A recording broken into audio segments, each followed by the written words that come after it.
Hi, welcome back to Julian's Gardens. I'm in my backyard at the moment. Oh, by the way, do you see I got the new jumper here? This is my aunt. She did it for me. I really love this. Thank you, Auntie Sue.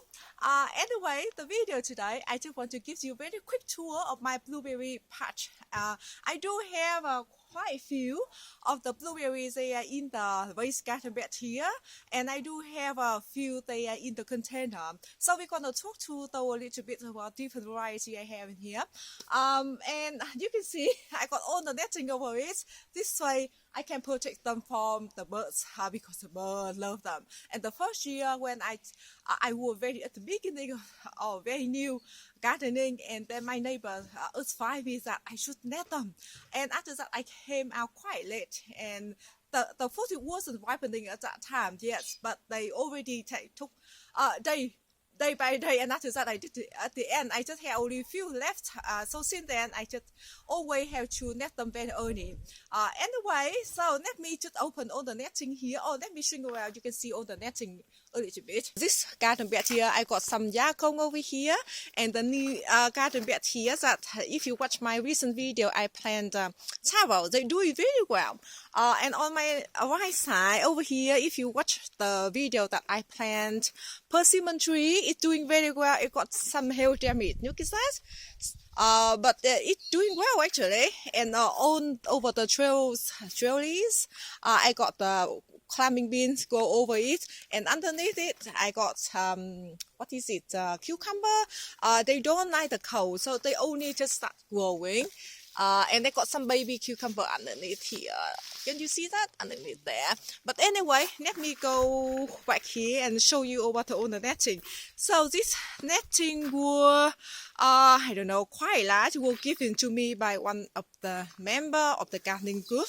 And so I just kind of, you can see they got some hole between there, and I just fold the netting into two, so just kind of overlap it, so the insect or the birds can come in there, and the hole quite small as well, so the birds can go in there. So yeah, let me just open the netting up so you can have a look at my beautiful blueberries. All right, so on the netting up, and over here, let me swing over here. Look, if you remember, I got one blueberry bush. They were given to me about half years ago, and I nurtured it, and now it have a beautiful berry, and it's ripening very well as well. And the taste of the blueberry are delicious. It's beautiful, beautiful. Look at that. It's highly recommend if you want to grow any kind of berry. Blueberry is very easy to grow. Beautiful flavor. Very sweet, a little bit tart, but still very sweet. And over here, this is my the third year of my sunshine blueberry, doing amazingly well, and it go quite vigorous actually. You can see, look at that, how much fruit or how much berry I got over there. And this year I feel that I can definitely see the bush have much berries than last year, because I did buy a pollinator for this variety. Let me see which one is which, because I bought 3 new blueberry bush. One is specifically, or 1 or 2 specifically for the Danish variety. These are Danish blueberry. This one and that's one, and I got one more Danish variety over there. Alright, so let's come over here. Let me show you the Danish variety. Danish variety, the berries are much bigger. Let me show you. This is Danish, and this is sunshine blue. The berries much bigger. You can see that.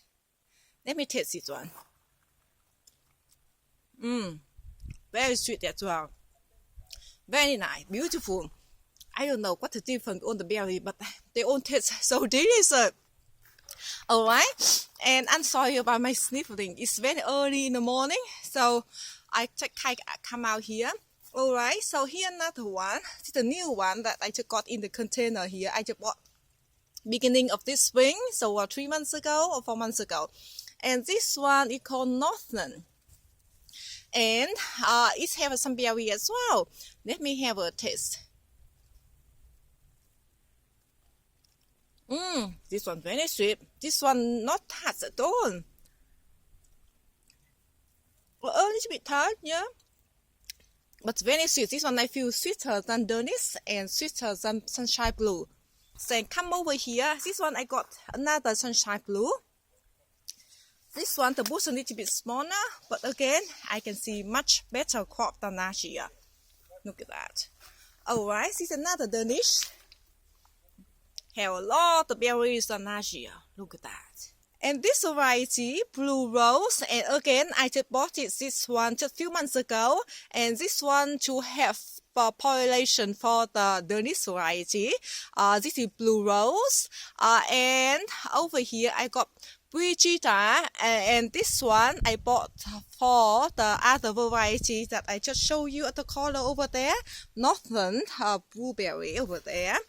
So yeah, I think because of this year I bought some little help and so that's why this year I got a lot of blueberries. By the way, let me talk with you about how I care about this for this blueberry patch area over here. So you already see I have drip irrigation for my blueberries. They are in the raised garden bed, and you know blueberries they love acidic soil, but when I just planted the whole bed over there, I just filmed the video about that as well. I just mentioned, I just share with you how I create a pH level for the blueberry bush, and since then I haven't done anything much to them, but just like every 6 months or so I just spread a layer of the compost.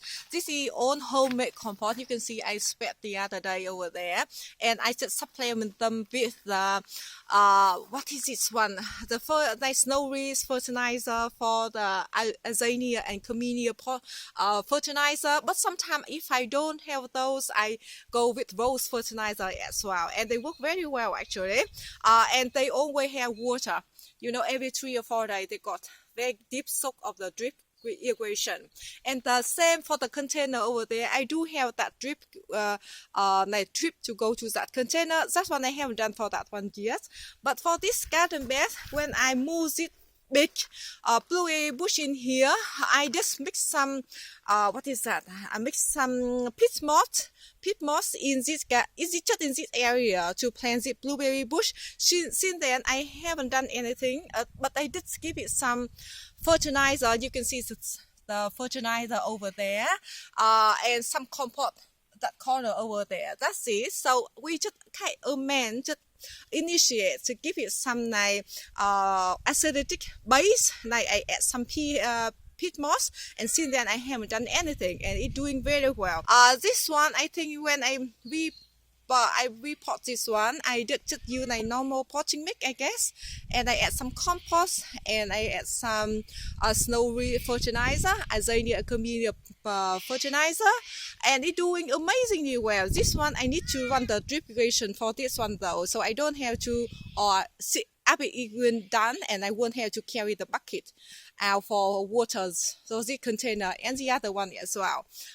So this area you can see it's shade in the afternoon, in the morning, but it gets sun at the corner over there first, and after that during the day they got more sun, but it's not really direct because on the top we do have grapevine over there, and it cover most of the sun for them. And I got, you know, the bars over there, so it prevent the harsh sun for them as well, and for the netting as well, so they do prevent the harsh sun. But this corner over here, it have got more sun though. Actually it got more sun in the afternoon. I think over 4 o'clock over here it got sun, and maybe 5 p.m. as well. At that time normally it's not too bad, but around 4 o'clock still quite hot. But this year so far the seasons have been so cool, so I haven't got any damage at all. But maybe few more year or next year we got much warmer weather, maybe I have to put nice shade cloth in this corner over here to protect some blueberry bush in this area. But so far I'm so amazed about how the blueberries they are doing, and very healthy. Look at that. And as you can see, I have no trouble growing them in the garden bed at all. And by the way, blueberry love good drainage, okay? So make sure you don't plant them in the very boggy soil area. They love quite rich soil as well. As you can see, I do give them quite good amount of compost every 6 months or so. Down here, let me show you. Look at that. and more comfort in this area as well. So if you're very new growing blueberry and you don't know which variety you can cross-pollinate for which variety, I highly recommend you to go to dailyfoodtree.com.au, I think, and you can search about the variety on the website as well. And then after that, they will come down into the page, the main page, and after that, you just swipe the picture over, and after that, you can see the map zone, and they can tell you like about type they are self-pollinating, the type they are cross-pollination, and that's why you will ensure or you will know which variety they cross-pollinated for the other variety. And before I didn't know all about this, but by years learning and experience, reading, and learn a lot from other local gardeners as well, and that's why it really helped me. That means to understand more as well. I'm still learning. Don't tell me that I'm an expert or anything. I think that's it for the video today. I hope that you have a beautiful day, and I see you next video.